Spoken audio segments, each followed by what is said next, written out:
করছি ক্লিক করছি দেখতে হলে তাকে কালার দিতে হবে ঠিক আছে সো আমাদের টপিক আসে হচ্ছে শেডিং ঠিক আছে সো এই একটা কনসেপ্ট যদি জানেন কিনা জানি না যে আমরা কোন একটা বস্তুকে লাল কালার দিই কেন দেখি বাকিগুলো কালার আছে লালটা নাই মানে লাল কালারটা রিফ্লেক্ট করে কোন একটা বস্তু লাল মানে সে লাল কালারটাকে রিফ্লেক্ট করে যেমন ওর কি ব্লু কালার না শার্টটা সো তাহলে কি হবে ওর শার্টটা কি রিফ্লেক্ট করতেছে ব্লু কালার রিফ্লেক্ট করতেছে ঠিক আছে তো এর উপর বেস করেই আমাদের কিছু শেডিং হয়ে থাকে একটা হচ্ছে ডিফিউজ শেডিং ঠিক আছে একটা হচ্ছে ওই ডিফিউজ শেডিং এর একটা মডেলের নাম হচ্ছে ল্যাম্বার্টিয়ান শেডিং ঠিক আছে বা ল্যাম্বার্টিয়ান মডেল যেটাকে বলে আরেকটা আছে হচ্ছে অ্যাম্বিয়েন্ট শেডিং এবং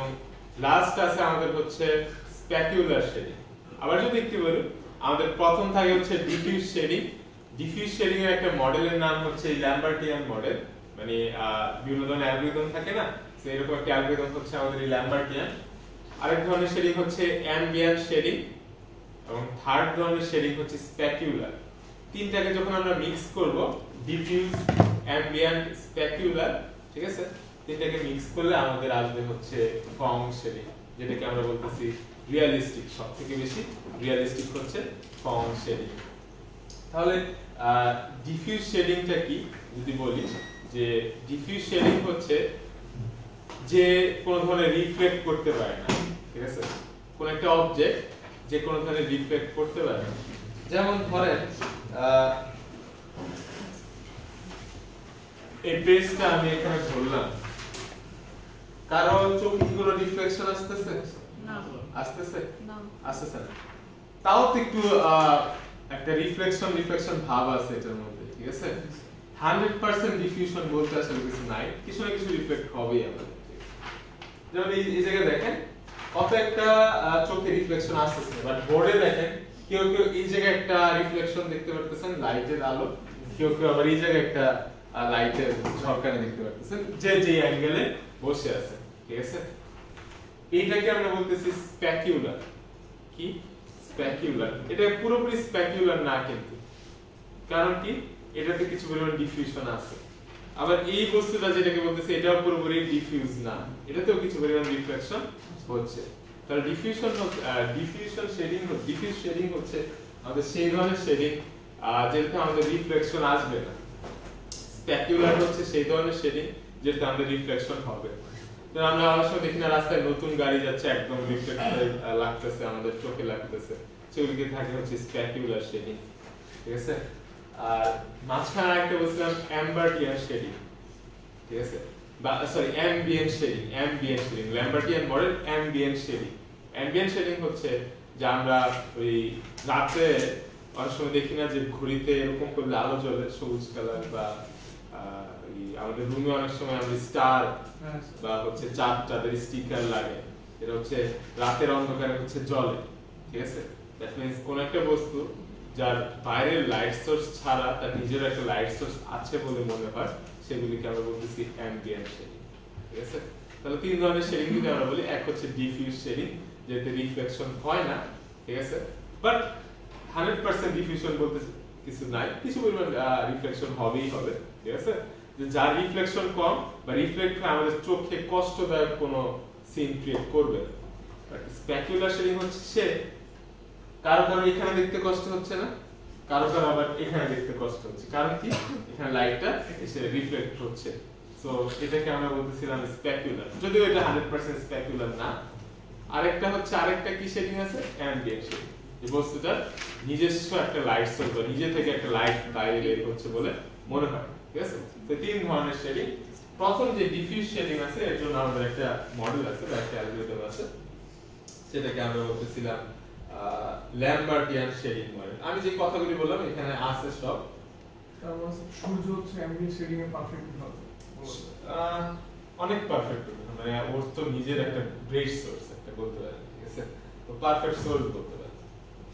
বা বলতে পারি সূর্যের কারণে আমরা দেখতেছি সবকিছু এরকম ব্যাপারটা সো ল্যাম্বার্টিয়ান শেডিং আমাদের যে প্রথম ডিফিউজ শেডিং এর মডেল সেটা হচ্ছে ল্যাম্বার্টিয়ান শেডিং ওর মতে আমরা কোন যে ডিফিউজ শেডিংটা দেখব বা যে কালারটা দেখব তার ইন্টেন্সিটিটা বা তার উজ্জ্বলতা নির্ভর করবে তার যে সারফেসের নরমাল আছে, ঠিক আছে, তার উপর, আর হচ্ছে লাইটের যে ডিরেকশন আছে, ঠিক আছে। এখন দেখেন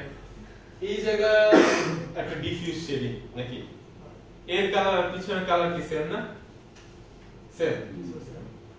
আমি এখান থেকে যতটা উজ্জ্বল দেখতেছি ওই পাশ থেকে সে কিন্তু ততটা উজ্জ্বল দেখতেছে না, কারণ কি এখানে একটা ডিরেকশনের কিন্তু একটা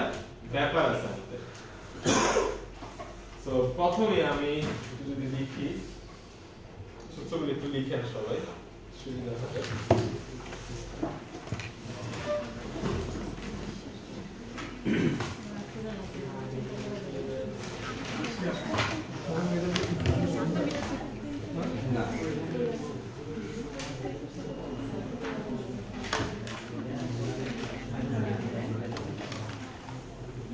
তীর চিহ্ন দেওয়া মানে কি মনে আছে? ভেক্টর। ভেক্টর।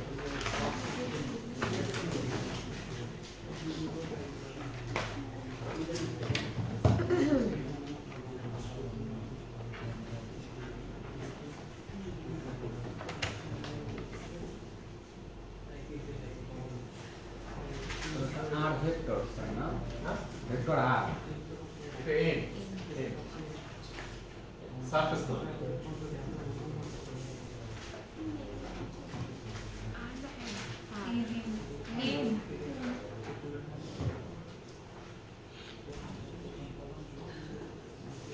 ও বলতেছে যে cos আমরা যদি নেই যে c যদি হয় আমাদের ইন্টেন্সিটি, যে কত উজ্জ্বলতায় আমরা বস্তুটাকে দেখব, তবে সেটা ডিপেন্ড করবে cos থিটা, মানে হচ্ছে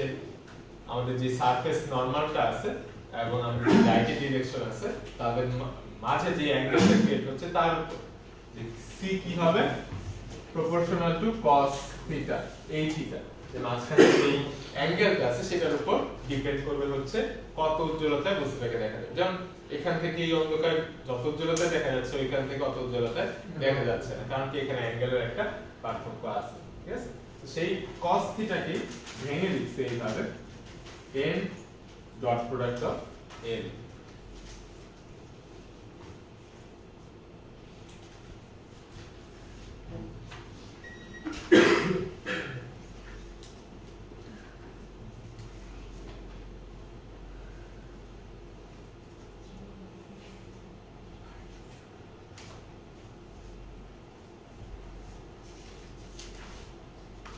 পরবর্তীতে সে করছে কি এই ফর্মুলাটাকে এভাবে লিখছে, আমি যদি একটু দেখি এভাবে লিখছে, ঠিক আছে। যেহেতু প্রপোর্শনাল সমান করতে হলে আমাদের আরো কিছু ফ্যাক্টর এখানে আছে। ফ্যাক্টরগুলি হচ্ছে CR, এটাকে বলতেছে রিফ্লেক্টেন্স কোএফিশিয়েন্ট, সংক্ষেপে লিখলাম আমি, আর CL হচ্ছে ইন্টেন্সিটি অফ লাইট, আর N হচ্ছে সারফেস নরমাল, আর L হচ্ছে লাইটের ডিরেকশন। সারফেস নরমাল বলতে বোঝাচ্ছি যে কোন একটা তল আছে আপনার কাছে, ওই তলের উপর যদি একটা লম্বা আঁকেন সেটা কি বলতেছে সারফেস নরমাল। যেমন এর সারফেস নরমাল কোন দিকে হবে, কোন একটা তলের উপর যদি লম্বা আঁকেন সেটাই হচ্ছে সেটা সারফেস নরমাল। তাহলে এই বোর্ডের সারফেস নরমাল কি হবে, এদিকে। এটার কি হবে, এদিকে। আমি যদি এরকম একটা তল দেই কি হবে, এদিকে বাঁকা, মানে কোন একটা সারফেস আছে আমার কাছে তার উপর যদি আমি একটা লম্বা আঁকি, ঠিক আছে, সেটা কি আমরা বলতেছিলাম সারফেস নরমাল।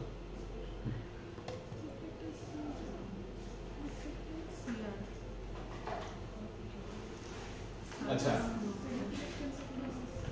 এটাকে সি কে আমরা কি বলতেছিলাম, কত ইন্টেন্সিটিতে বস্তুটা আমরা উজ্জ্বল, কত উজ্জ্বলতায় আমরা বস্তুটাকে দেখতে পাবো, ঠিক আছে। প্রবলেম হচ্ছে কি, যেহেতু এই দুটো হচ্ছে ভেক্টর গুণ, ভেক্টর হতে পারে কি এখানে নেগেটিভ ভ্যালু আসতে পারে, তার মানে কি আমরা বলতে চাচ্ছি যে যদি সি এর ভ্যালু নেগেটিভ আসে বস্তুটা গায়েব হয়ে যাবে, বস্তুটা কি হবে, গায়েব হয়ে যাবে। অনেকটা ওই যে হ্যারি পটারের ব্ল্যাঙ্কেটের মতো, যে আমরা কোনো কিছু গায়ে নিয়েছি সেটা গায়েব হয়ে যাবে, বাট রিয়ালিটিতে কি সেটা পসিবল? পসিবল একদম পিওর যেটা পসিবল হয় জিরো হতে পারে, যে আমরা বস্তুটা দেখতেই পারতেছি না, একদম ব্ল্যাক, পিওর ব্ল্যাক। আমার এই শার্টটা ব্ল্যাক না, ওর এই শার্টটা ব্ল্যাক না, বাট তাও কিন্তু আমরা দেখতে পাচ্ছি না, কিন্তু পিওর ব্ল্যাক। পিওর ব্ল্যাক মানে বোঝাচ্ছি যে দেখাই যাবে, দেখাই যাবে, ঠিক আছে, এত ব্ল্যাক আলো রিফ্লেক্ট করে। সো এই কারণে এটাকে আমরা মডিফাই করে লিখছি এইভাবে যে c ইকুয়াল টু হবে কি cr max 0, n dot l। এখন n ডট l যদি মাইনাস আসে max কি হবে 0 0, আর যদি n ডট l 0 থেকে বড় আসে max কি হবে n ডট l। বুঝা গেছে? সো এই রিলেটেড ম্যাথ আমরা নেক্সট ক্লাসে দেখব, যে এই সূত্রের উপর বেস করে কিভাবে আমরা ম্যাথ করতে পারি। বুঝা গেছে? আজকে আমাদের এই পর্যন্ত এটা কি লাস্ট মোটামুটি না, এই স্লাইডটা হচ্ছে লাস্ট, আরো দুই একটা টপিক আছে, ওগুলো জাস্ট দুই এক স্লাইড এটাও তো একটা কঠিন, এটাও তো একটা কঠিন।